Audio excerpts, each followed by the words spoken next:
নামাজের জন্য উঠলেন, উজু করলেন, উজু করার পরে আল্লাহর কাছে 2 রাকাত সুন্নত পড়ে দোয়া চাইলেন, হে আল্লাহ, আমি যত গুনাহ করেছি, যত কিছু করেছি, এই দুনিয়ায় যত আছে মায়ের মতন কেউ নাই, মায়ের জন্য দোয়া করলেন। মাকে যেয়ে আবার তুমি বিছানা থেকে উঠালেন, আম্মা তুমি উঠো, উঠার পরে আবার তুমি মায়ের তুমি খিদমত করলে। আল্লাহ তাআলা তোমার এত রুজিতে বরকত দিবে, এত তোমার বাড়িতে বরকত দিবে, তুমি নিজে ভাবতেই পারবে না। যখন তোমার মা তোমাকে একবার দোয়া দিবে, হে আল্লাহ, আমার এই দোয়াটা সব দুনিয়ার মানুষের যদি দোয়া যদি কবুল না হয়, মায়ের দোয়া মুহূর্তের মধ্যে কবুল হয়ে যায়।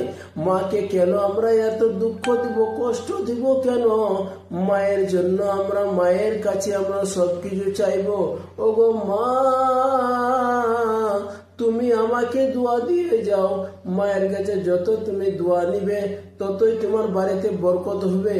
আর তুমি যদি মাকে তুমি যদি দোয়া যদি না নাও, তাহলে তোমার সব কিছুই ধ্বংস হয়ে যাবে। আমার যুবক ভাই বোনরা, আমরা মা বাবাকে হেফাজত করে রাখবো, মায়ের কাছে আমরা দোয়া চাইবো, বাবার কাছে দোয়া চাইবো।